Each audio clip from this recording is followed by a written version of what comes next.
All right, hello.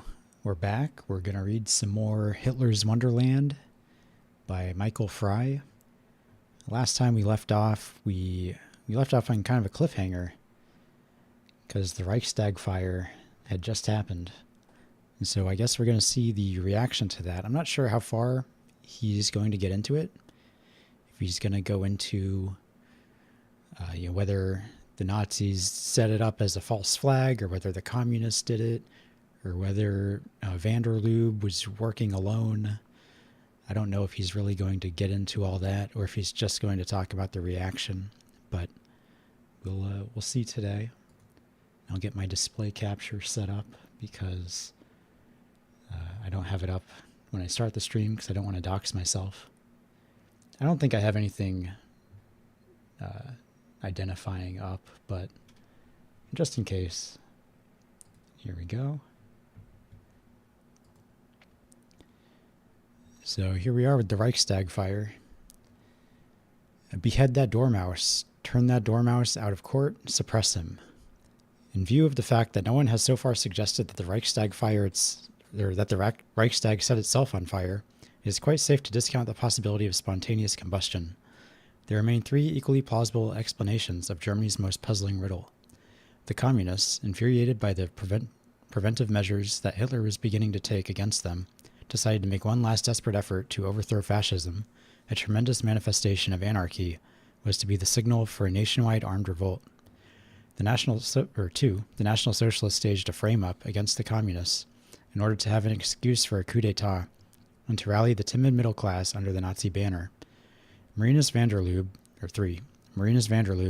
the young Dutchman who was caught red-handed in the burning building, did the deed alone, his hatred of society and a love of notoriety being the sole reasons for committing the crime. Historical precedent is Erostrates, obscure Ephesian, who in the year 356 BC set fire to the temple of Diana to achieve immortality.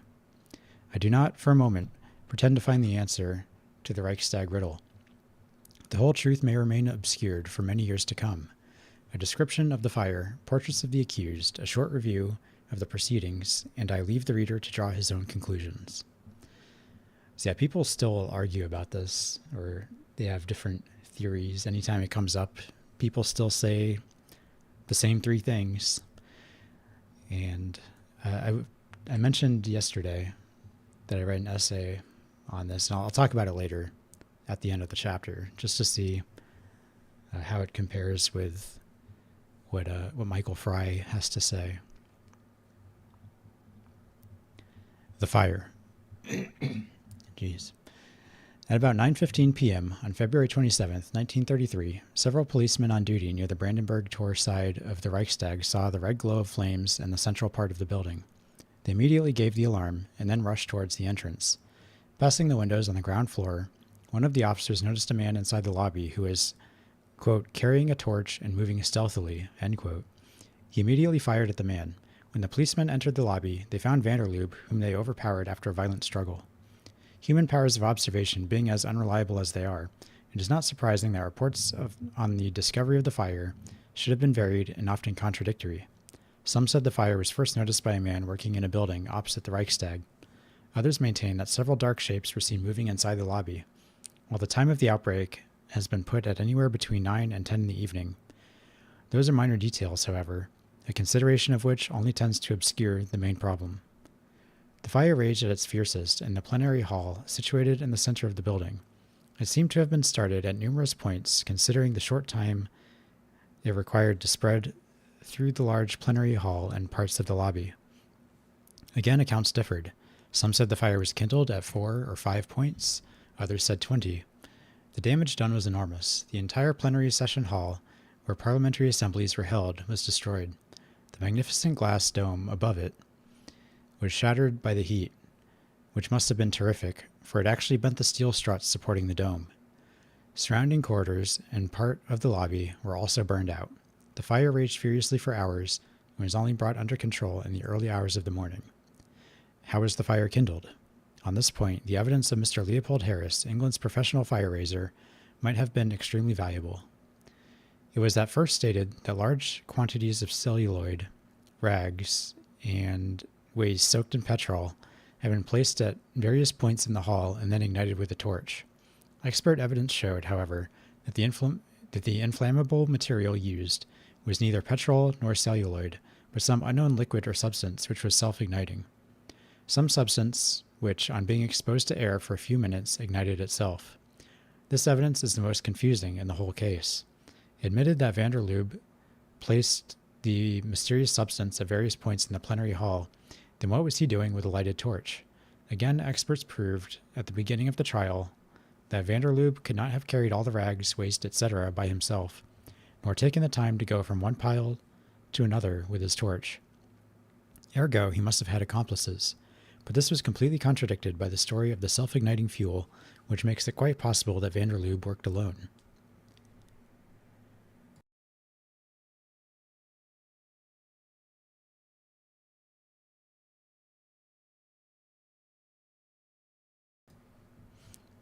The next question is, how did van der Lubbe, with or without accomplices, bring the incendiary material into the Reichstag? He said at the trial that he climbed in through an open window. The newspaper stated at the time that the incendiaries probably used the underground passage which connects the Reichstag with the house of its president, General Hermann Göring. This point, which has all the earmarks of a thriller, is the strongest evidence to uphold the theory that the Nazis had a hand in the crime.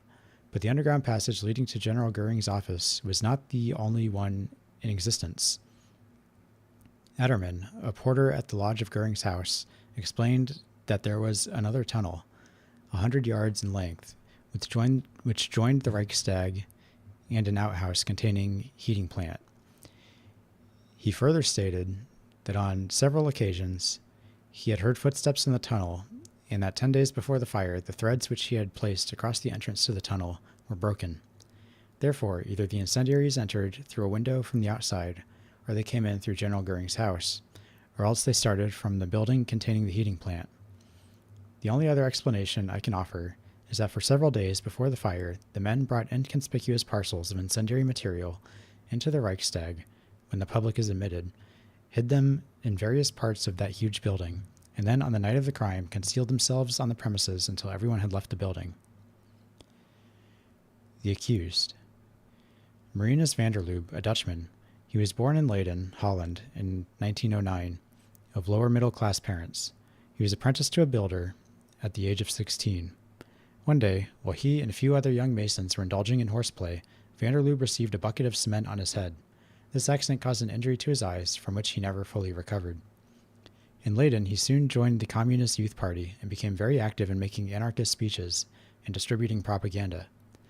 After a time, he quarreled with the leaders of the party and resigned. He rejoined later, resigned again, rejoined, and so on for several years.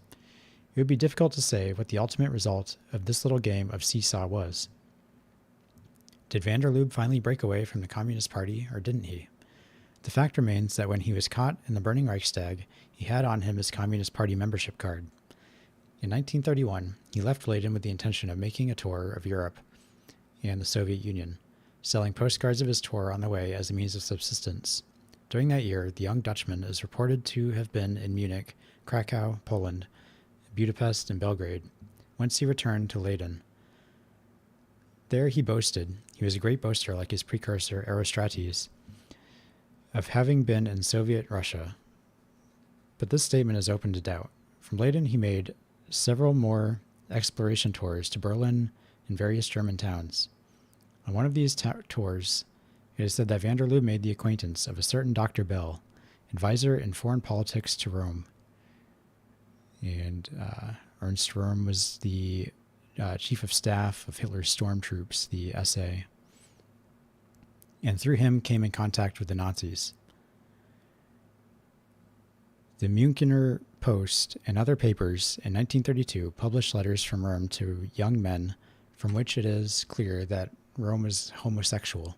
Dr. Bell knew many of Röhm's relations with young men, and for the reason that he himself procured many of them for Röhm, Bell kept a list of these young men. Van der Lubbe's name was on the list. And that was a quote from the Brown Book of Hitler Terror, page 57. Because of the fact that the Münchener Post was part of the Social Democrat press, I was, for a long time, inclined to believe that its accusations against prominent Nazis was biased. Recent events, however, have proved conclusively that Ernst Röhm was a pervert who had homosexual relations with young men. Hitler chose him as chief of staff of the storm troops because of his loyalty in the early days of National Socialism, and also for his undoubted ability as a military organizer. Röhm repaid his leader's generosity by the most abject treachery during the summer of 1934 and, together with other traitorous storm troop leaders, paid for his crime in front of a firing squad. At one time, accusations of perversion were made against Hitler, his adjutant Rudolf Hess, and several other Nazi leaders, but these can be proved absolutely false.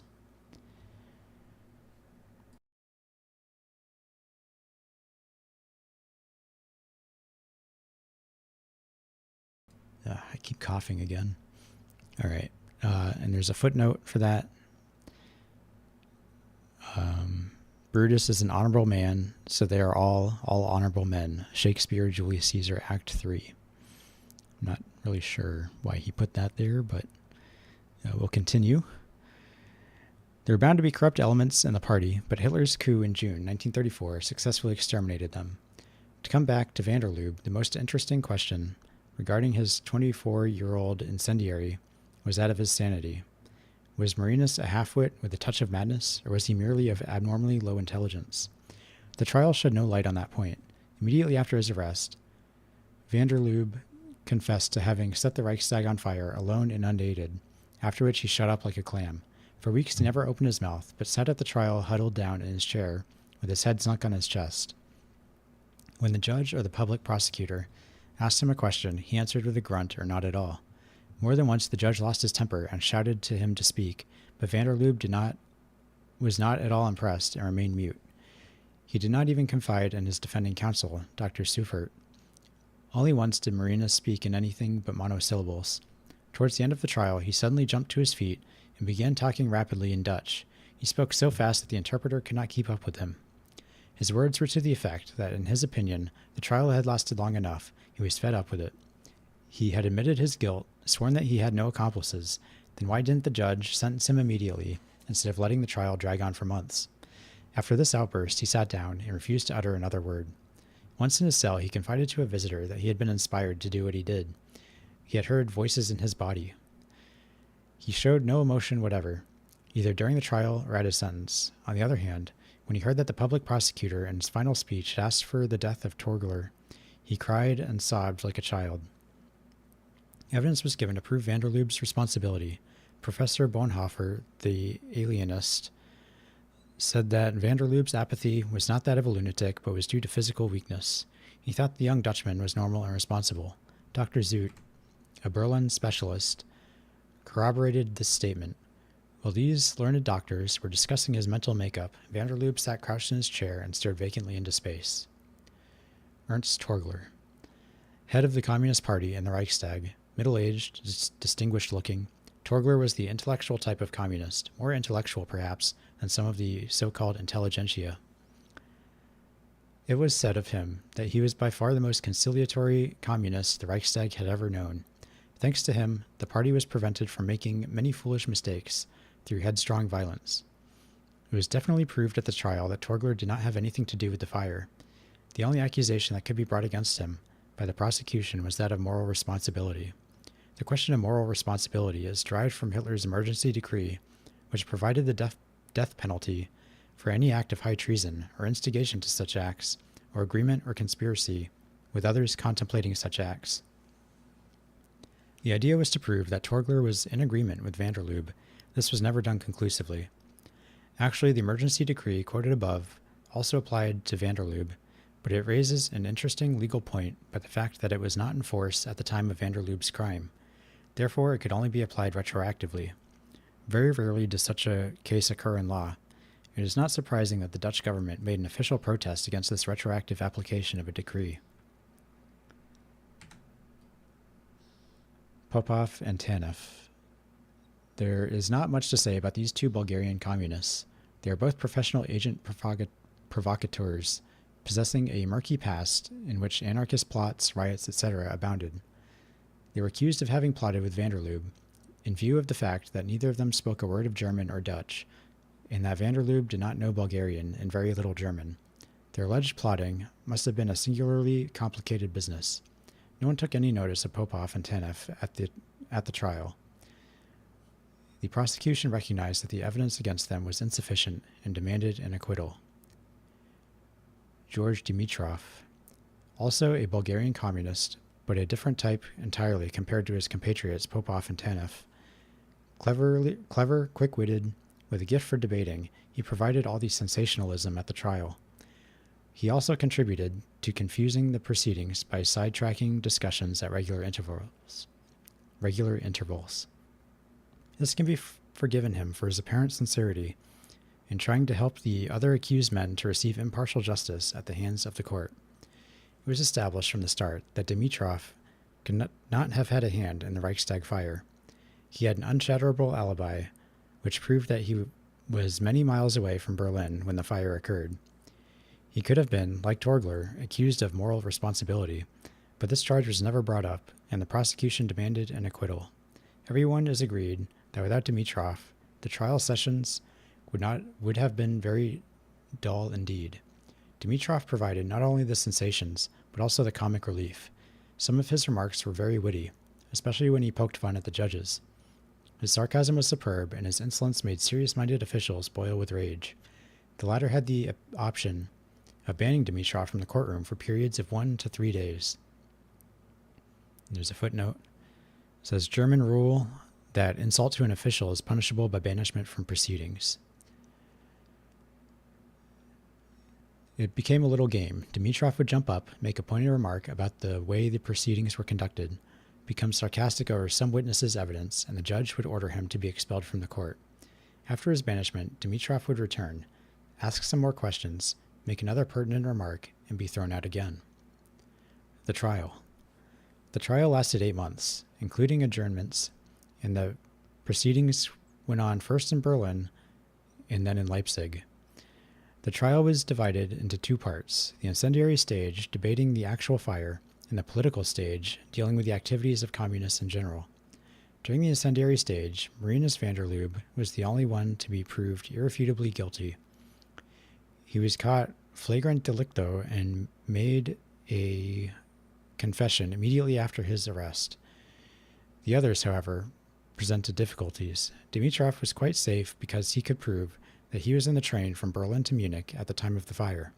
Popov and Tanev said they were in a cinema at the time, an obviously insufficient alibi.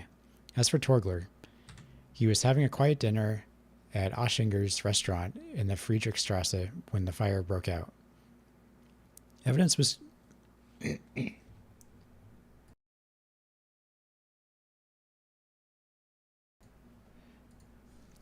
given to prove that a deputy had been seen running at top speed out of the Reichstag at 10 p.m., and that deputy was said to have been Torgler. Towards the end of the trial, this was disproved by the appearance of the deputy who had done the running. Here 5 witnesses stepped forward to testify that they had seen Torgler, Vanderloob, Popov, and Tanev together in the Reichstag on the day of the fire, presumably reconnoitering and plotting. This was damning evidence, but Dimitrov jumped up and said, "It is most peculiar, and I consider it of great importance, that these 5 witnesses are all members of the National Socialist Party." The judge replied tartly that it had nothing to do with the case, to which Dimitrov replied that he begged to differ, whereupon he was thrown out of the court for the time being. Some days later, he was shaken out of his complacent security by a waiter from the Bayernhof restaurant who swore that he had frequently seen Vanderloob and Dimitrov having meals together in 1932. The scare did not last because 5 other waiters from the same restaurant testified that they had never seen Vanderloob, which made Dimitrov smile sarcastically at the judges. Scores of witnesses came forward to say that they had seen Popov, Tanev, and Dimitrov in the offices of the Communist Red Relief Organization. Officials of the society denied the statement. So it went on. Evidence given one day was disproved the next. Witnesses contradicted themselves frequently, and 3 were arrested for deliberate perjury. Evidence was given on the antecedents of 3 witnesses for the prosecution. Groth had been an intimate of a lunatic asylum. Leberman was proved to be weak-witted, while Kampfer turned out to be a convicted burglar. Dimitrov remarked casually, "Of course you have a right to expel me, but I have a right to defend myself. I am sorry for the prosecution. A number of its most important witnesses seem to be psychopathic cases, thieves, and morphinists. The presiding judge, I repudiate those statements. Please remain silent." Later, Dimitrov was thrown out of court for using impolite language. The second part of the trial was concerned with examining evidence on communist responsibility for the fire. The prosecution meant to prove that the Communist Party was planning a huge armed uprising and that the fire was merely the signal for a general anarchy, or alternately, that it was merely the first of a long list of projected atrocities. A great deal of the evidence seemed irrefutable. The Communist Party had made plans for a nationwide revolt to overthrow Hitler's fascism. Whether they included the burning of the Reichstag in their program of festivities was not satisfactorily proved. At the end of the political stage, the judges retired to consider their verdict.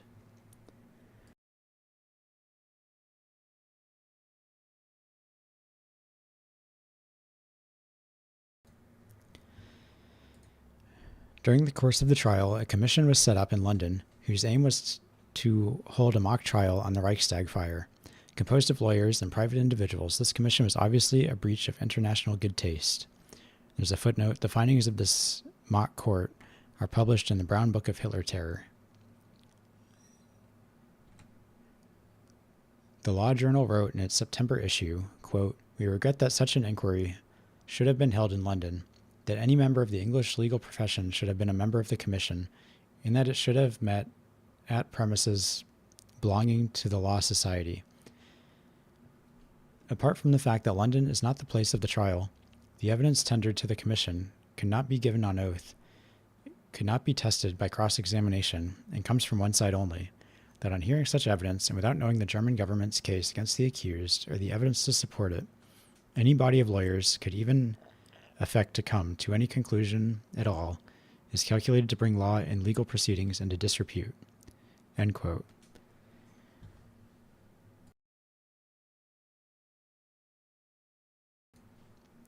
Sir Austen Chamberlain, whom no one could seriously accuse of being pro-Nazi, added a few words in the House of Commons. Quote, "He said that he saw, with profound regret, not unmingled with indignation, a revival in the papers that day of something which called itself a commission, and which had met in this country to investigate a matter which had been, and still was, the subject of pending proceedings in Berlin. That seemed to him the grossest impertinence which citizens of one nation could commit in regard to a friendly state. And he thought that some protest ought to be made against the abuse of our country for holding what purported to be an international inquiry prejudging the decisions of a foreign court." End quote. And there's a footnote. It says it's from a parliamentary report in the Times. The verdict. On December 23, 1933, the court reassembled in Leipzig to hear the judge's verdict. Marinus van der Lubbe sentenced to death by decapitation. Ernst Torgler, acquitted but rearrested after the trial for being a communist. Dimitrov, Popov, and Tanev, acquitted but taken into protective custody to prevent overenthusiastic stormtroopers from doing them harm. They were eventually released and are now said to be in Soviet Russia. As soon as the presiding judge had finished delivering the verdict, a number of policemen jumped up and joined hands to prevent a possible attack on the prisoners by the public. Dimitrov jumped up and shouted, "I wish to protest," but the judges ignored him and stalked solemnly out of court. The fiery Bulgarian was surrounded by attendants and hustled out of the courtroom for the last time. On the morning of January 10, 1934, Marinus van der Lubbe was executed by the axe at Leipzig. It was explained that he suffered decapitation instead of ignominious hanging because his crime was not a common felony but an act of conviction. Apathetic to the last, Marinus refused the offices of the chaplain, refused to write to his relatives, and expressed no last wish. He was led to the block completely inert, with his head still sunk on his chest. As he approached the scaffold, he raised his eyes quickly to look at the public executioner in his full evening dress, top hat, and white gloves. Then his head sank back to its familiar position. On the stroke of 7:30 in the morning, justice was done. Dura lex sed lex. The whole truth about Marinus van der Lubbe will never be known. The world can only feel pity for this uneducated, unhappy little fanatic whose insignificant life was caught up and crushed in the vortex of political intrigue. The last word on the Reichstag fire riddle was said to me by a communist in Berlin. Whoever fired the Reichstag was taking a very grave risk of alienating the affections of the German people. What he meant was that this superb piece of architecture belongs to the people. They love it for its spiritual significance. To the people, the Reichstag stands as the symbol of freedom from tyranny and despotism. When one understands this feeling, one is inclined to hesitate before accusing any political party, whether from the left or the right, of having willfully destroyed an edifice which lies so near to the heart of every German.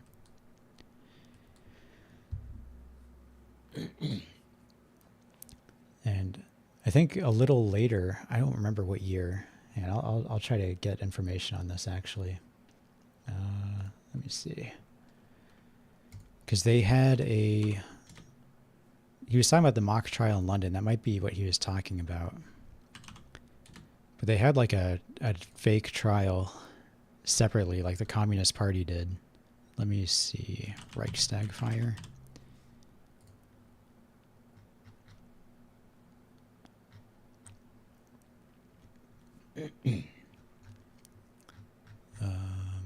Let's see.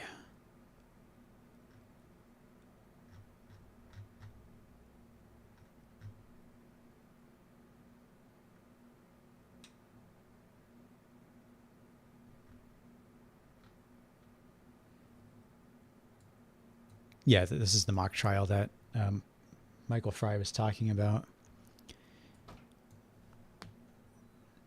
Let's see. During the summer of 1933, a mock countertrial was organized in London by a group of lawyers under German communist emigres. So there were communists in exile who set up this mock trial. And at the trial, they had, it was all a farce, really. And they had like this masked SA man to testify that it was all an inside job. But then it turned out he was the editor of the German communist newspaper. He wasn't really part of the Nazi stormtroops. Go figure. Hello, Hernan. So that's a little more information on the mock trial that Michael Fry was just talking about. Hello, Angela. Yeah, I'll bring this back up. So the essay I was talking about earlier that I read, it's in a collection of essays put together by Henry Ashby Turner called Nazism and the Third Reich, and covers a lot of different topics. And there's one on the Reichstag fire, and they use primary sources for all the essays in that book. So I think it's a really valuable resource, like I was saying earlier. Just a lot of old records saved on microfilm in some German archive. And basically the conclusion of the essay was that, van der Lubbe acted alone, but the Nazis definitely were out there to make the most of it. They definitely took advantage of it. And I mean, I don't think that's anything too groundbreaking, but even nowadays when people bring up the Reichstag fire, because you can't say, the Nazis didn't do something bad or something. They always want to just jump to the conclusion that it was a false flag. But I think the general consensus is that he was acting alone, and they definitely took advantage of it, which, might as well, I guess, but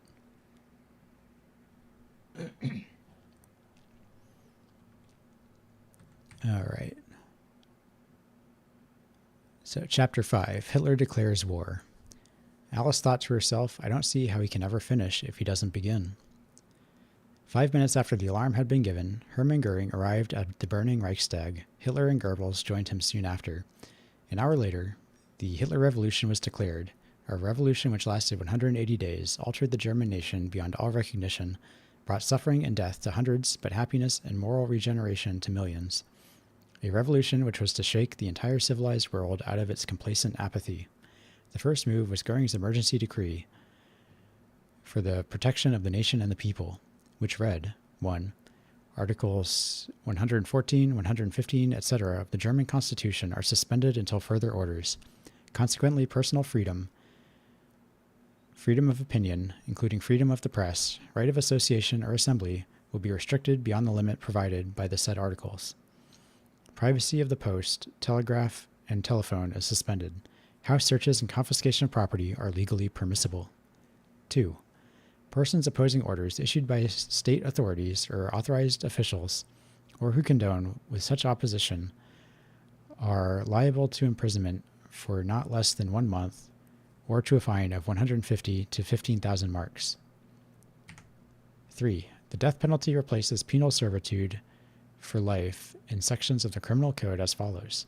Section 81, high treason, 229, poisoning, 307, arson, 311, explosions, 315, sabotage of railways. Incidentally, Section 307 is the one that applied to Vanderloop's case. As stated before, this law was only passed after the fire. The days of the revolution in chronological order give an idea of the rapid changes that were made by the new dictatorship. February 8th, Communist press banned for 4 weeks, Social Democrat press banned for 2 weeks.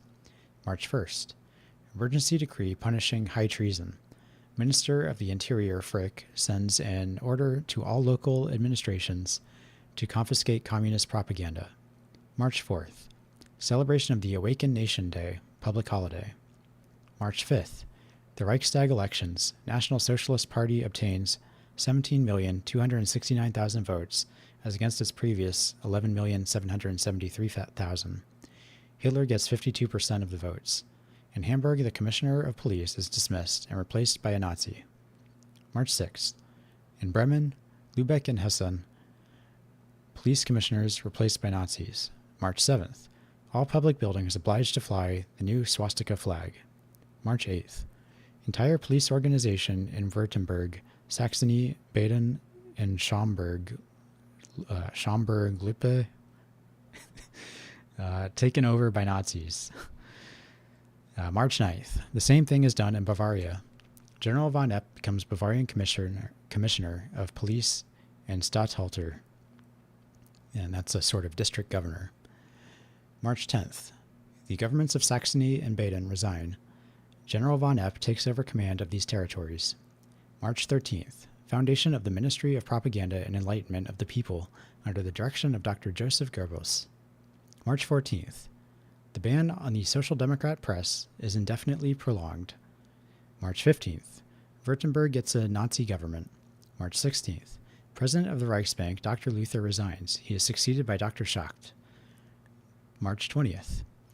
Representatives of the German Communist Party are excluded from the government assemblies. March 22nd.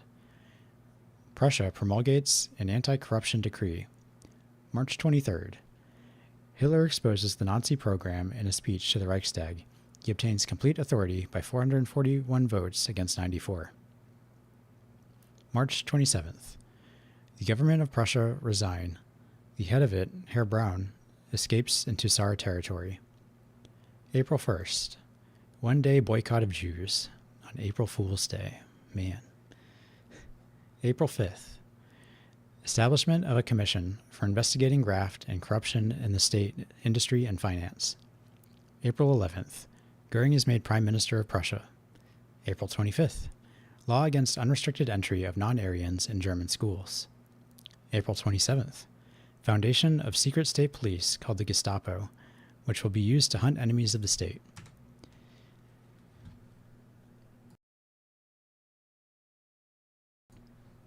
May 10th. Confiscation of all property, funds, etc. belonging to the Social Democrat Party. Students confiscate large quantity of literature and burn it in public bonfire. May 15th. Prussia passes a law regulating the disposal of inherited property belonging to farmers. May 26th. Confiscation of all property, funds, etc. belonging to the German Communist Party. June 22nd. The Social Democrat Party is legally banned. June 28th. The German National Front is dissolved. Dr. Hugenberg dismissed from office. Hitler dissolves the German People's Party. July 5th. The Catholic Party, center of Reichstag, is dissolved. June 11th. Minister of the Interior Frick makes broadcast speech declaring the Hitler Revolution officially at an end. Police abolish use of rubber truncheons. There's a footnote. Facts and dates from Das erste Jahr im Dritten Reich by Dr. Johann von Leers. Yeah, I'm going to look up something again for this May 10th thing with the bonfire. Because I don't know if that refers to Magnus Hirschfeld's school or if that's something else.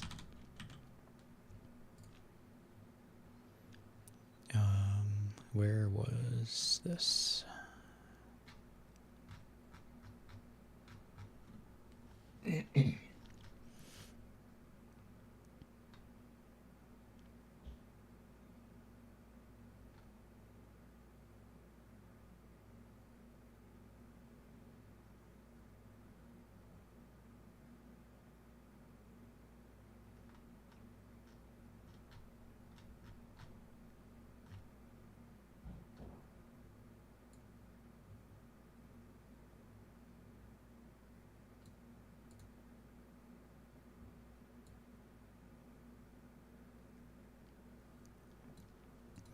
So that might be what he's talking about. This Wikipedia says it was on the 6th of May. But I believe that, let me pull it back up. It's May 10th when he's talking about the public bonfire. Is referring to the sacking of the Institute of Sexual Research, which was run by a gay Jew named Magnus Hirschfeld. And they banned all of his transgender research. Make of that what you will. Hitler's measures which caused the most resentment were the destruction of trade unions and workers' organizations and the general cleanup in intellectual spheres. Quote, when, under Dr. Lay's guidance, the free trade unions had been brought into conformity, the National Socialist leaders started their great campaign of exposing the corruption in the trade unions by way of rounding off their soon-forgotten promises of raising trade union benefits and lowering contributions. Long accounts were published in the fascist press of how luxuriously the central offices of the various trade unions were furnished. Columns in the press recounted the high salaries drawn by the trade union leaders. The National Socialist leaders, who had placed the trade union apparatus under the bureaucratic control of fascist commissioners, tried to rouse the militant members of the trade unions against the bureaucracy of their former leaders and against their policy of industrial peace, and to exploit this to get support for the cleansing carried out by the fascists. The poverty of the workers and the refusal of strike pay to them in the former economic struggles was contrasted in the fascist press with the comfortable lives led by the trade union leaders. The Volkischer, or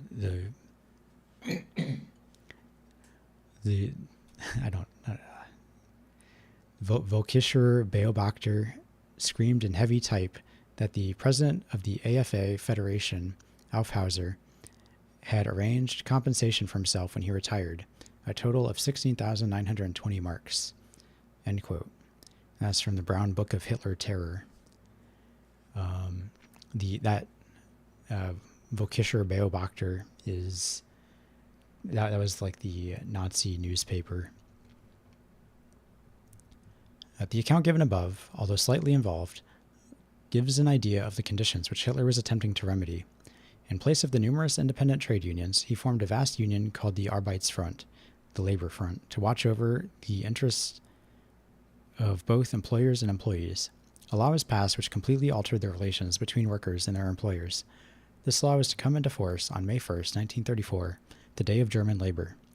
Quote, its 5 main divisions deal with the heads of concerns or their representatives in their relation to the new confidential councils, the functions of the social honor courts, the regulation of works administration and wage rates, and protection of the workmen against dismissal. Each enterprise with over 20 employees will have a confidential council to advise on the running of the concern working conditions, and the maintenance of efficiency and a spirit of cooperation. The members will be chosen every March by the Betriebsführer in consultation with the head of the Nazi Cells organization. If any measure of the Betriebsführer is disagreeable to the majority of his confidence men, they may appeal to the trustee of labor, who has the power to rescind it. The trustees of labor will be appointed for districts, not for industries. Their task is the maintenance of industrial peace.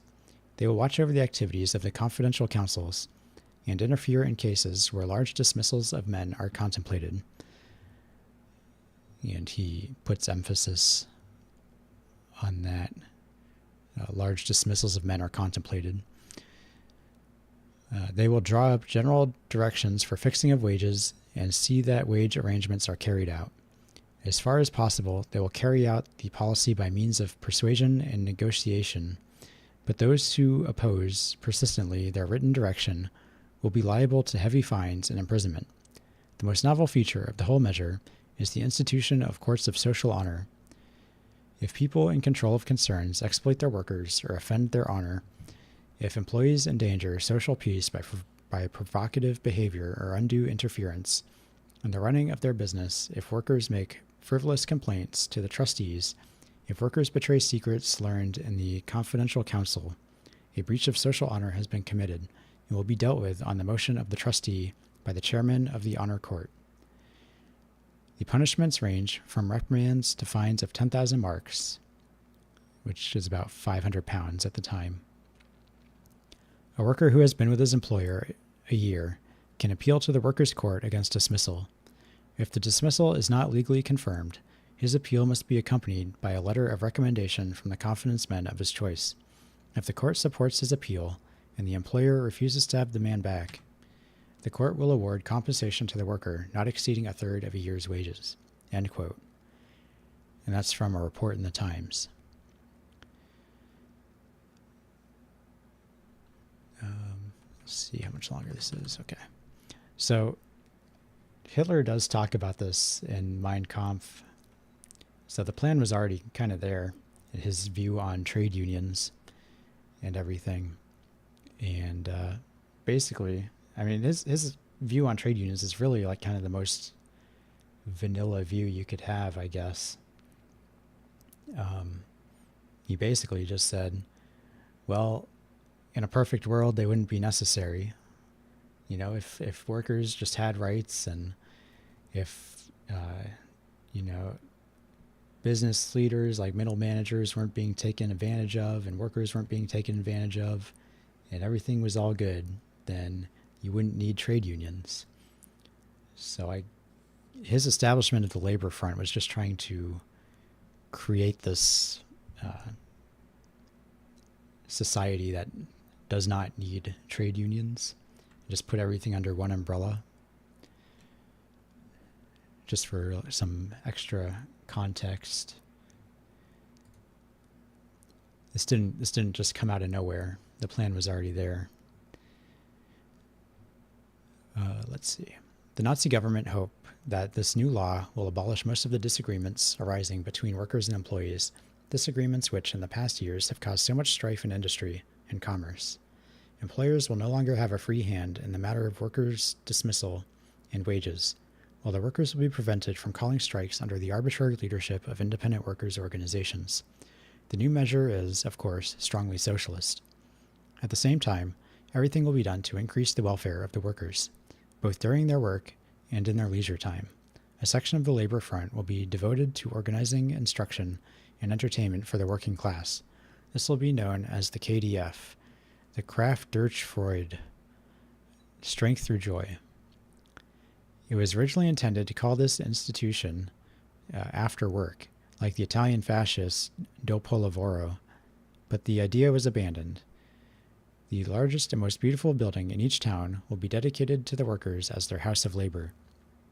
KDF is to make, quote, KDF is to make the best films, the best plays, the best music, the best wholesome entertainment of all kinds available free of cost to any worker who wishes to take advantage of them. The houses of labor are to be equipped with theater and cinematograph halls, clubrooms, gymnasiums, and so on. Nothing less than the best, says Dr. Ley, is good enough for the German worker. No extra contributions will have to be paid because the balance of the seized trade union funds collected in the bad old days for strikes and other purposes of class warfare will now be available and will be kept going by regular contribution to the labor front, which has succeeded the unions. In the last resort, the state itself will find money. The recent constituted Chamber of Culture has associated itself corporatively with the labor front and will be able to look after the entertainment. The services of leading the artists with high salaries will be placed at the disposal of the KDF for a month every year. Open-air theaters are planned, and camps where the workers can have physical training to keep themselves fit in an atmosphere of comradeship. Traveling motor film vans will carry entertainment into the loneliest corners of the countryside. Dr. Ley intends to pay particular attention to enabling German workers to see their own country. There will be annual holiday tours and weekend tours. It is hoped to arrange for every German worker to have an adequate annual holiday. The whole scheme is to be inspired by the Nazi ideal of a national community without class barriers. The doors of the houses of labor will stand open to every German who works, whether with hand or brain, artisan, clerk, or employer. Through the KDF, they will form a single community without distinction of rank or occupation. End quote. And that's from a report by the Berlin correspondent of the Times. In the summer of 1934, several thousand workers enjoyed free holidays at the government's expense. Some had a sea cruise to Scandinavia, while 2,000 German workers spent a fortnight at the Isle of Wight.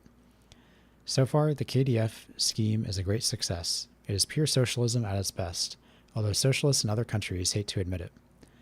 Regarding Hitler's war against the intellectual enemies of the state, this is the case against the Nazis. All right, so we'll just talk about this again a little bit. So as far as trade unions were concerned and their practices of like strikes and lockouts and everything, those were pretty widely condemned by the right in general at the time. And the Nazis kind of followed along with that sentiment. So like Oswald Spengler talks about it a bit, and he says it's, labor is a duty. It's a very, very German way of thinking, I think. Labor is a duty, and if you go on strike because of something you want at work, then you are turning labor into a commodity, which can be bought and sold by, whatever benefits you're trying to get. So he saw that as like a neglect or like shirking duty. And, Oswald Spengler wasn't a Nazi, but they drew on his thought quite a bit. He later criticized them, but his criticism was pretty light, I think. People try to make it sound like he wrote like this scathing commentary on them, but if he has, I haven't seen it. And I've read, I think, everything of his that's been translated into English. So if I haven't seen it, then there's probably a good chance that it's just not there.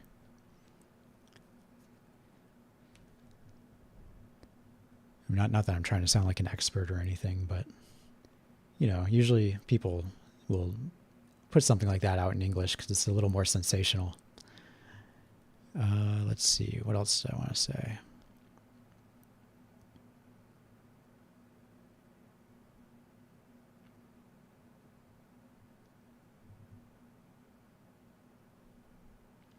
Yeah, socialists in other countries hate to admit it. This ending of the second paragraph from the bottom.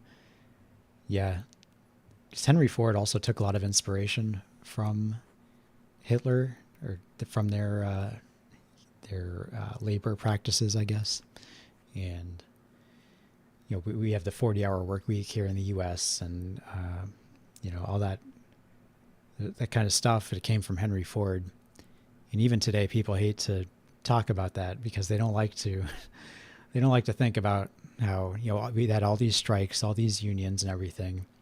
And the person who did the most for workers' rights in America was a guy who had an award from Hitler hanging in his office, a strikebreaker, Henry Ford. So that remains true even today. People just they hate to talk about it. All right, we'll continue on. Maybe I'll have some tea.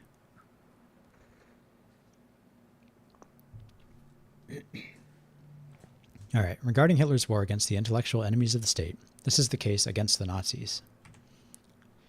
Quote, everything Jewish or supposedly Marxist, everything that embodies the progress and enlightenment of the last 150 years is to be rooted out. In Hitler's Germany, there is no room for conceptions of any spiritual freedom, for any moderate goodwill felt by bourgeois professors to scientific impartiality, for even the most distant expression of the social struggle for the freedom of the masses in works of art. These are driven from professional chairs, from the stage, from the desks of lecturers and conductors. They are driven from the hospitals, from the research institutes and the academies. The pyres of advanced literature in German city squares blazon far into the distance the message that the brown barbarians intend not only to extirpate physically the most courageous and self-sacrificing anti-fascists, but also to destroy everything of any vitality and worth, and even anything that was at all progressive, even from a bourgeois standpoint. Fascism's deadly hatred is naturally directed against those intellectuals who have sided with the working class struggle for freedom or are connected with pacifist organizations. In Berlin, the political police have confiscated approximately 10,000 hundredweight of books in periodicals and removed them to the stables of the former mounted police, where they are being carefully examined. That's from the Völkischer Beobachter, May 21st, 1933. And then we have another quote. In Breslau, the students' demonstration took place at the Castle Square after the official speech by Professor Bornhausen about 40 hundredweight of filthy and shameful books were burnt. That's from the Telegraphen Union, May 10th, 1933. And we're continuing with the quote, the main quote here. The last standard bearers of intellectual liberalism are now being physically and intellectually murdered by that brown force which the ruling powers have unchained in order to postpone the collapse of the capitalist system. On May 10th, the square in front of the Berlin Opera House, opposite the university, was aglow with the flames of a great bonfire. The whole square was cordoned off with brown and black detachments of the storm troops and protective corps. Lorries brought in gigantic heaps of books. Bands played, orders rang out. The Minister of Propaganda, Goebbels, rushed up in a car. In the year 1933, this extraordinary spectacle of the burning of books took place to the sound of the Horst Wessel and Deutschland songs. So there's a footnote. Horst Wessel was a young student who rose to be a storm troop leader. He was murdered by communists. The Nazis have made a hero of him, and the song describing his exploits is called the Horst Wessel Lied, and is the Nazi official anthem until further notice. And then there's a second footnote for the quote, for the entire quote itself. It's from the Brown Book of Hitler Terror, page 160 and further.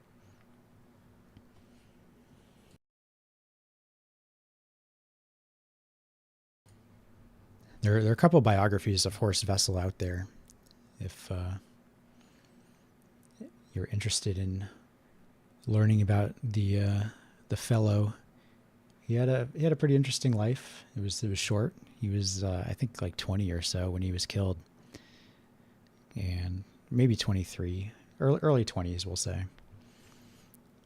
And the Horst Wessel Lied, actually, he wrote it. It was a song that he wrote. And he was kind of a up and coming Nazi. He was the second most requested speaker after Goebbels himself. So he was on the up and up, but they got him. All right, continuing on. A list of banned publications shows that Nazi wrath was directed against three main schools of thought: communism, pacifism, and so-called modernism. Professors, writers, actors, and musicians whose work could be classified under either of these headings were imprisoned or expelled. I've already tried to explain why the Nazis were fighting communism. The example of Soviet Russia was hardly encouraging. When Sovietization of a country entails the murder of millions of citizens, the starvation of tens of millions more, and the disorganization of industry and agriculture, in order to attain, after 18 years, the questionable paradise of the Soviet Union, the experiment is hardly worth making. Under modernism and advanced thought are too often hidden moral corruption and pornography. One can understand advanced thought on subjects like sociology, eugenics, philosophy, theology, etc., but when the principal question is merely one of biology, the value of modernism is very much overestimated. Publishers of lewd literature are not the torchbearers of advanced thought. They are quite ordinary dealers in sex literature, pro-abortion propaganda, vice, perversion, and free love. Advocates of unrestrained sex freedom are not really preaching advanced thought. They are merely reviving theories which were put into practice by the Neanderthalian man a few 100,000 years ago, when there were no marriage laws or social conventions. Contravening these conventions is not a proof of modernism, but merely a return to nature, in other words, animalism. If Hitler was justified in destroying communism and modernism, was there any logical reason for combating pacifism?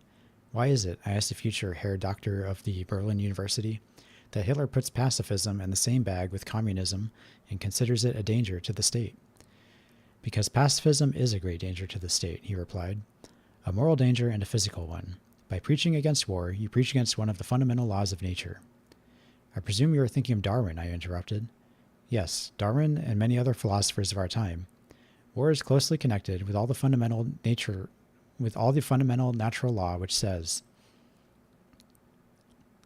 all living beings must fight among themselves for their existence. In other words, nature keeps a balance by compensating process of destruction. War is a biological necessity from which humanity cannot escape without falling into a far greater danger, overpopulation of the world. But surely, I remarked, science is capable of developing the Earth's resources sufficiently to feed all its inhabitants. How absurd. Try and imagine what the population of the world would be had there never been any wars. Think of the hundreds of millions of men who, instead of dying on the battlefield, would have stayed at home and each had a family of 3 or 4 children. And each of these children might have engendered 3 more, and so on. It is a mathematical progression that leads one into astronomical figures. Consider the last World War. Assuming that only 3 million of the dead were young men, who, in the ordinary course of events, would have married and had children. At a pre-war average of 3 children per family, there would have been an increase of 6 million in the population of Europe.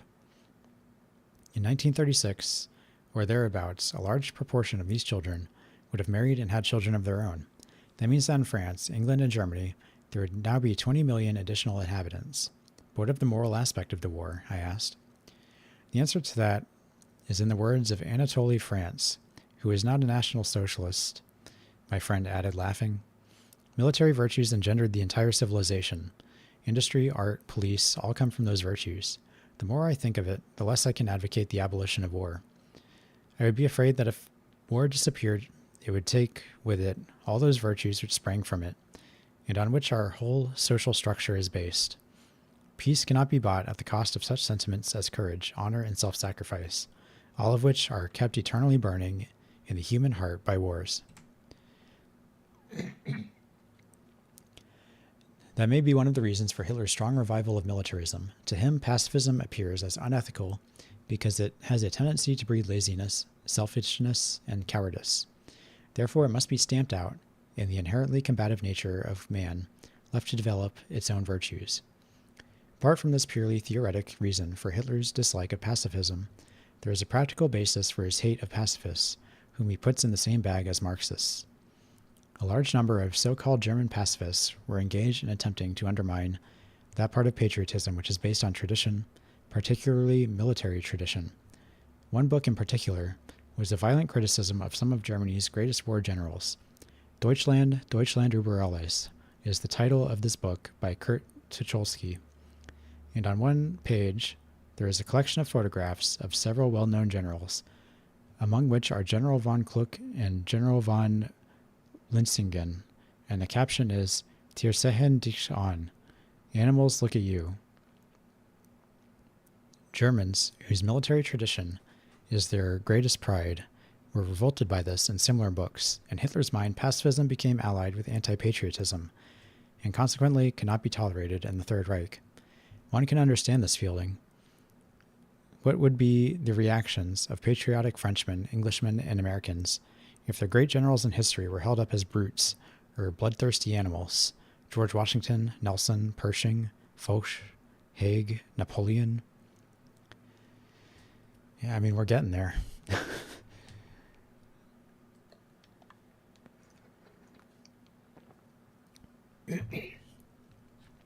So I understand the argument against pacifism, and I tend to agree, but I don't like this guy's argument about it, saying like, oh, there could be a population explosion if we don't have war all the time. I mean, it'll find an equilibrium.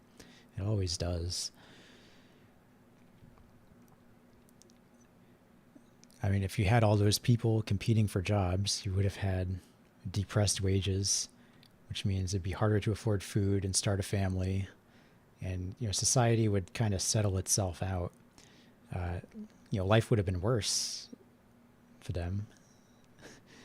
Maybe. I mean, you never know, I guess. But, you reach an equilibrium at some point. It's basically what I'm saying. And so I don't like his argument, even though I agree with his conclusion.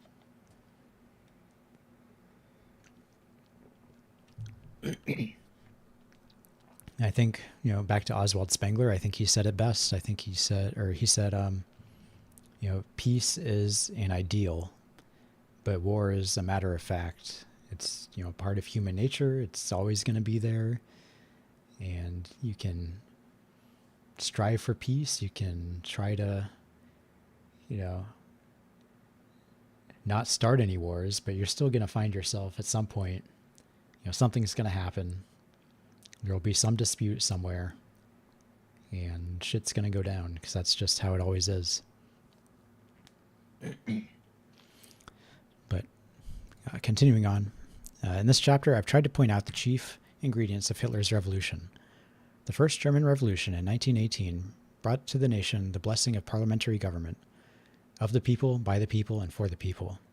In the space of 15 years, this government led Germany near the brink of ruin, thus proving that Abraham Lincoln's idealism was not applicable to the Teutons. The old German liberalism became synonymous with disintegration. Its laxity was offset by the strictness of the new regime. Of course, present-day Nazi rule is too strict. Hitler admits that himself. But, as I said before, it was a reaction. The antidote to a poison is frequently much more unpleasant than the poison itself. Hitlerism will probably follow the lead of Mussolini's fascism, which at first was extremely strict, but which, in the course of 10 years, has gradually molded itself into the life of the Italian nation with apparent success. There was the period of revolution, which now there will be the period of adaptation, which must eventually lead to success. Because if Hitlerism is not of the people, nor by the people, it is indubitably for the people.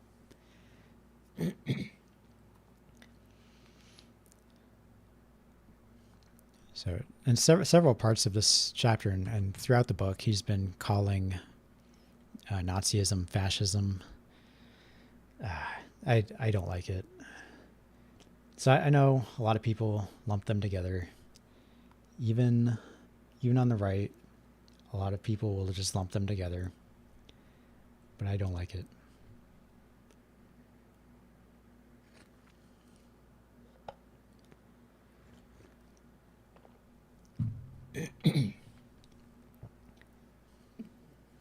I mean, if you read Giovanni Gentile's Origins and Doctrines of, on the Origin and Doctrine of Fascism, there are some pretty stark differences, I guess, and between that and National Socialism. So he explicitly states that race is something that doesn't matter. That, a fascist state is multiracial. He says, it's the corporate state, the corporatist economy. So that is the same Latin root word as corporation, but that doesn't mean that Amazon runs the country. A lot of people hear the term corporatism and they think that's what it means. But it just means it's kind of like an attempt to return to like the old feudal guild system where you have representatives of various industries kind of setting economic policy, or at least having a large say in economic policy. So it's not just, the head of a corporation running the country or whatever. It's various representatives of all the different industries.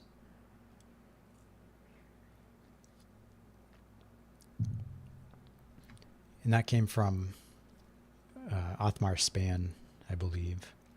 Whereas the Germans, they followed more along the lines of Friedrich List,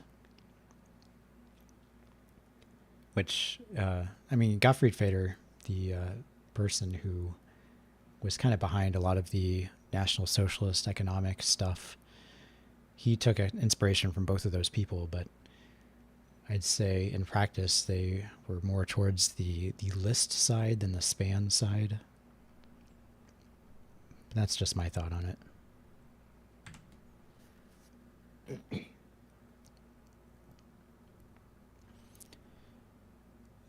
And we'll probably do up to the next chapter here, because this chapter is a little bit longer. It's around 20 pages, so I think it's a good stopping point. All right, so chapter 6, Nazi terrorism. Speak roughly to your little boy and beat him when he sneezes. He only does it to annoy because he knows it teases. Although everyone is now agreed that the constructive side of Hitler's regime could not begin to function until the destructive element had expended its full energy, there are still some people whose conception of Hitlerism has not progressed beyond the terrorism and brutality stage. That part of it is fast becoming ancient history. The revolution was ended many months ago, and stormtroopers are no longer allowed to take the law into their own hands. However, I can prophesy that for a long time to come, books written by German refugees will keep the idea of Nazi atrocity uppermost in many minds. For that reason, I elect to add my own account of Nazi terrorism to the long list of others, although I realize, to my chagrin, that this tale cannot hope to reach the heights of sadistic lyricism to which other accounts have risen. It is a sad but true fact that after the Reichstag Fire, communists, social democrats, trade union leaders, and Jews were subjected to a great deal of persecution.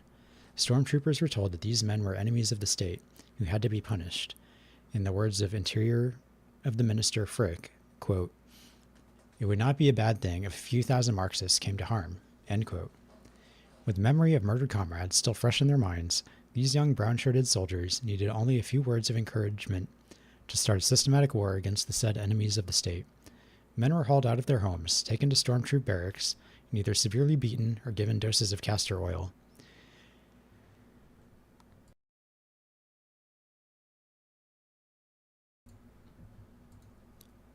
Numerous shootings took place, but there is no direct evidence to prove that all of these were cases of cold-blooded and unprovoked murder. It would be safer to assume that men were shot for resisting arrest, however slight the provocation. The total number of these murders is put down at about 500 by the anti-Hitlerites, and it may well be that this figure is exact. No one knows for certain. This may sound like cynicism, but when a large country like Germany is swept by a revolution, it does not much matter whether 500 or 1,000 people are killed. I am obliged to repeat the platitude that all revolutions pass through a period of wholesale persecutions and bloodshed. It is something to Germany's credit that instead of dragging on for years, as in France, and more recently in Soviet Russia, this period did not last more than about 3 months. When the leaders of the militant organizations told their subordinates to go out and punish the enemies of the state, they were taking a very grave risk. Stormtroopers, most of them young and uneducated, were liable to show too much enthusiasm in carrying out their orders. Once they started punishing, no one could say where they would stop. That is why it seems unfair to say that all the persecutions were organized by the leaders of the Nazi movement. I doubt very much whether Hitler or Goering or Frick ever heard of half the number of beatings that took place in stormtroop barracks. The blame rests almost entirely on the shoulders of the men themselves, their youth and the inherent brutality in human nature being the causes of a great deal of unnecessary violence.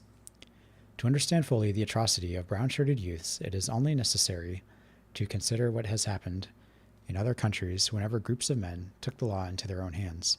Take the Ku Klux Klan in the United States. Not the genuine movement founded after the Civil War in 1866, but the second organization formed around 1920.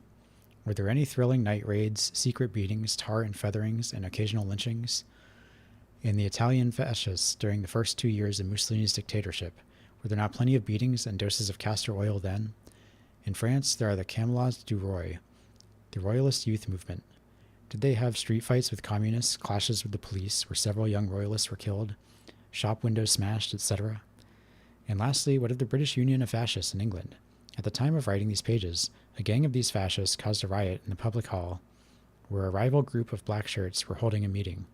Chairs were smashed, leaden life preservers used, women were knocked down, and the leader of the rival group was badly injured, while a 60-year-old retired general who was addressing the meeting was knocked down and severely wounded by a young black shirt. The brutality of Nazi stormtroopers seems, after all, to be an international failing. While the communists were being terrorized by stormtroopers, it must not be thought that their comrades remained inactive. If the list of alleged Nazi murders is a long one, the number of Nazi supporters killed in communist clashes is also worthy of attention. It is estimated that during 1932 there were 78 Nazis killed in action. The total number of wounded is said to have been 7,500 during the same year. From 1928 until the beginning of 1933, the total number of Nazis, either civilians or in uniform, who lost their lives for the cause was 163, and the number of wounded over the same period is estimated at approximately 20,000. The following examples are meant to show that there is very little to choose between red shirts and brown shirts in the matter of brutality. On April 4th, 1933, a number of stormtroopers entered the flat of Communist Basler and arrested him. A search of the flat revealed a quantity of subversive literature and a packet that looked like dynamite. 2 revolvers were also found. On the way to the local police headquarters, Basler is reputed to have made a dash for freedom. He stopped several bullets and died in hospital shortly afterwards. There were surprisingly numerous cases of the shot while escaping type. On January 30th, 1933, the Stormtroop Division No. 33 encountered communists in a Berlin street. Without warning, shots were fired on the brown shirts from the windows of surrounding houses. Regiment leader Eberhard Majkowski fell mortally wounded. A communist sprang out from a doorway and drove his knife into the dying man's chest. Policeman Zorist rushed forward to protect the stormtrooper, but a bullet through the heart brought him down by the side of the fallen man. A particularly gruesome episode occurred in Gruber's in March 1931. After severe fighting had taken place between the police and communists, 4 officers of the constabulary, Suchla, Arndt, Mass, and Jaslersky, were lying wounded in the street between the pit and the Gruber's railway station. They were found by 2 communists, whom they entreated to help them bind up their wounds. Instead of doing so, the communists, who were brothers, gave vent to their hatred of the police by mutilating the wounded officers beyond all recognition, afterwards dumping the corpses in a courtyard, where they were found much later. Photographs of the mutilated officers may be seen in the Gruber's police archives. I found it a little difficult to obtain first-hand information about recent acts of terrorism. Scores of stories about the tortures that some people experienced at the hand of Hitler's Brown Devils, but it was invariably a friend of mine told me that a friend of his, or else a cousin of somebody's uncle, had a friend who had been maltreated. The answer to that may be that most of the serious enemies of the state are locked up in concentration camps and consequently are not available for interviews. After a time, I did manage to meet one, a man who had been subjected to punishment one night in March 1933. He told me that he was woken up during the night by a loud knocking at the door which, when opened, admitted 4 stormtroopers, one of whom carried a revolver. While 3 of the men made a search of the flat, the 4th stood guard with his gun. My 2 rooms were completely ransacked, he continued. All my papers thrown on the floor, the bed mattress ripped open with a knife. I kept asking the man on guard what it all meant, but the only answer I got was that I was a dirty communist, and would I shut my mouth. After about 10 minutes, the searchers declared themselves satisfied. I found several copies of the red flag and my Communist Party membership card. I was told to dress and then taken to the Stormtroop barracks in the Judenstrasse, not far from my home. My communist friend went on to say that when he arrived, he was taken into a back room, fitted up as a classroom. About 20 brown-shirted youths were sitting around About 20 brown-shirted youths were sitting round while one man with gold stars on his sleeve sat behind the desk on the rostrum.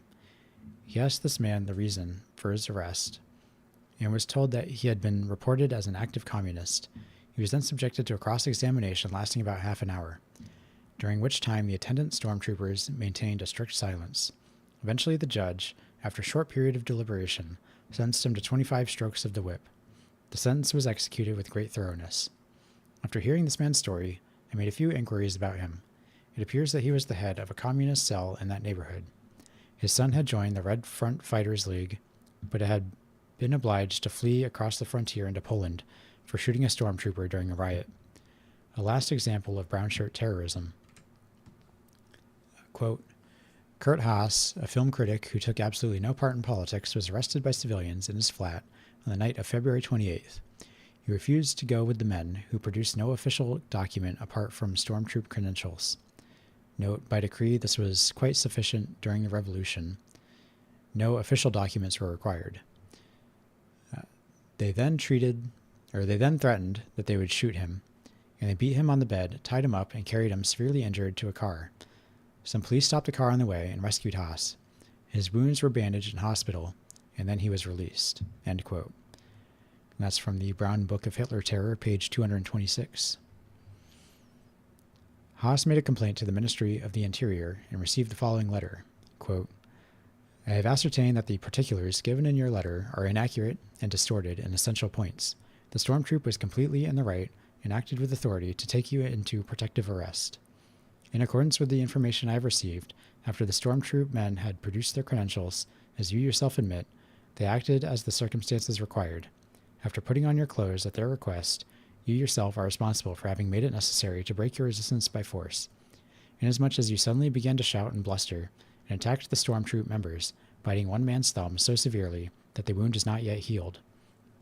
From the facts in my possession, the degree of force was not greater than was required to break your resistance. I see no grounds for taking any action against the stormtroop leader and men concerned, but must rather reserve to the injured stormtroop man the right to take proceedings against you. And that quote is also from the Brown Book of Hitler Terror. Brown-shirted brutality can be explained, and in some measure excused, but there is one thing in the history of the Hitler Revolution which remains incomprehensible and inexcusable: the concentration camps. How many people were locked up in these camps? Ooh, you don't want to go there. On October 25th, 1933, the Paris evening newspaper, Paris Soir, stated that the total number of prisoners was 170,000. The Committee of Anti-Hitlerites put the number down at between 35,000 and 40,000. The official German government figure is 22,000. I could go on quoting different figures endlessly. It is similar to the story of the young bookkeeper who did the same sum 10 times and obtained 10 different answers. Where figures are concerned, an approximation of the truth can be obtained by taking the average between the totals published by the German government, biased one way, and the anti-Hitlerites biased the other way. In this case, the number of prisoners shut up in concentration camps in November 1933 was approximately 26,000. After the November elections, however, the government felt so pleased with their huge majority that they ordered the release of about 6,000 prisoners, both in Bavaria and Prussia. Since then, the number has been gradually reduced to about 16,000. 16,000, c'est un petit peuple, as Napoleon said when he saw the enemy troops at Waterloo. In other words, 16,000 people is far too great a number in any country. Hitler worked up too much enthusiasm over his concentration camps.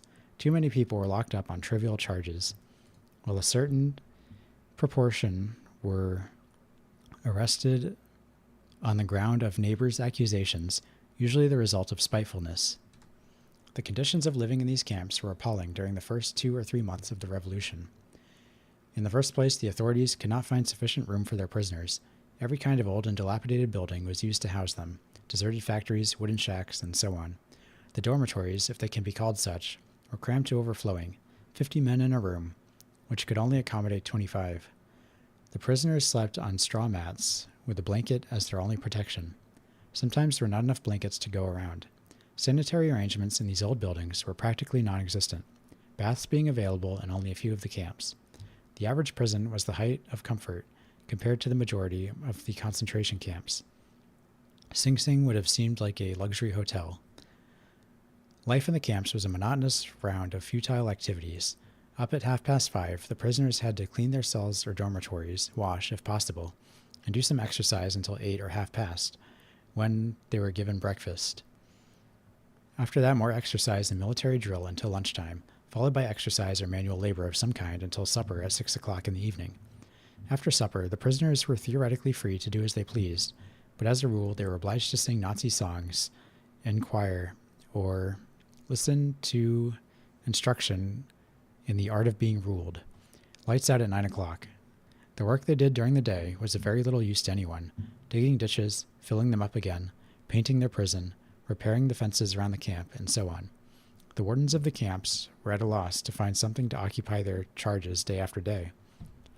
As regards the food in the camps, there were few complaints, so it may be assumed that it was quite tolerable.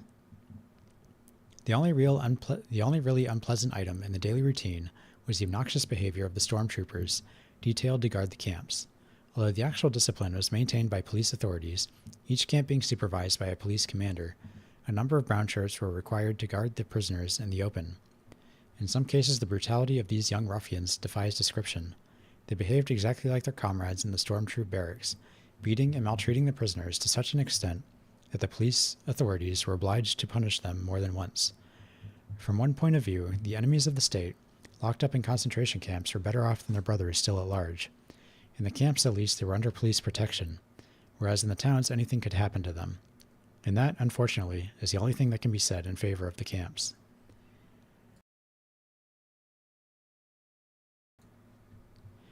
Although common sense tells one that no country in the world could house 20,000 prisoners in comparatively comfortable surroundings, all at a moment's notice, a sentiment of Christian charity cannot be reconciled with the appalling conditions of living inflicted on thousands of Germans, whose only crime, in many cases, was that they did not have sufficient intelligence to leave communism alone.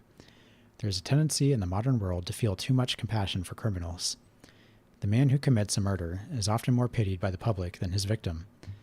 But at the same time, there is no excuse for the institution of concentration camps in a civilized state.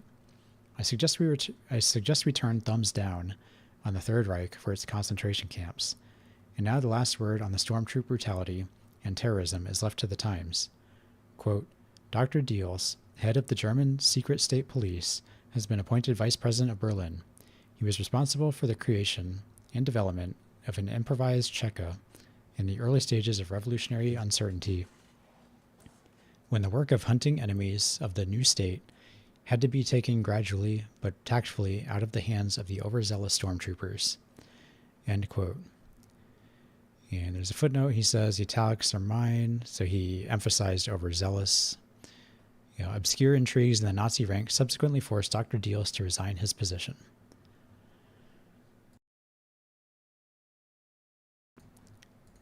And that's the end of chapter 6. And I think that's where we're going to stop it today. I was planning on reading a little bit more, but because this chapter is a little longer, I think I'll just stop it here. I don't want to finish like half. I don't want to read like half a chapter and then finish,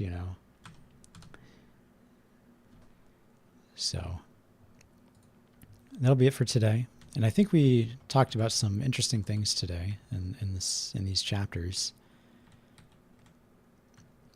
We saw the I didn't know the concentration camps were going already in 1933. I mean, obviously, like the so-called final solution wasn't implemented at that time. They weren't death camps at that time, but I guess some camps were in operation. I'm not sure how many, or if those were ones that were later in operation that we know of. Like the ones that were, during the war that people always like to talk about.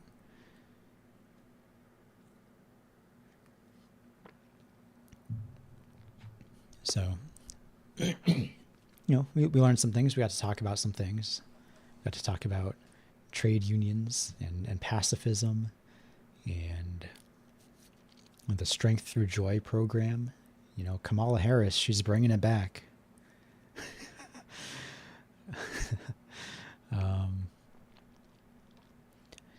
And next time we'll talk about the Jewish question. Oh boy. I just read the title of the chapter. All right.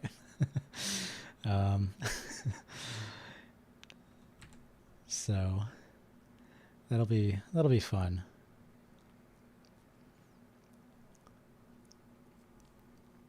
I don't know what to title the video. For this one, it was, the name of the chapter, I think, was the Reichstag Fire, and that's pretty much what I titled this video. I don't think I can put the Jewish question in a video title.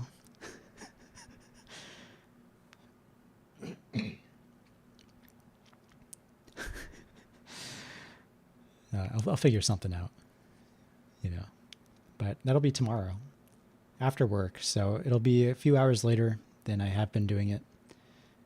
Around 6 p.m. Eastern time, I'll do a stream.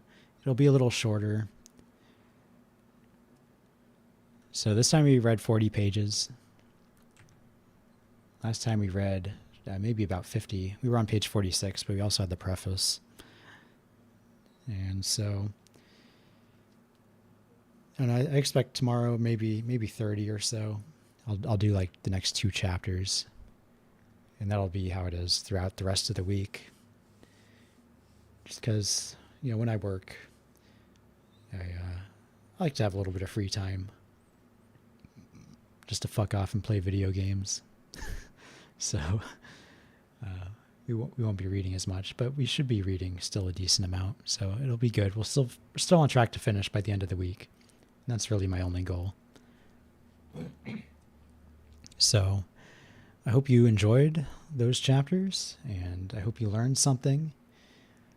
And I hope you stick around and finish the book with me. So thank you for being with me again today. Elephant Puppet, Hernan, and Angela, and anyone else who came and lurked. And I'll see you all tomorrow. Bye.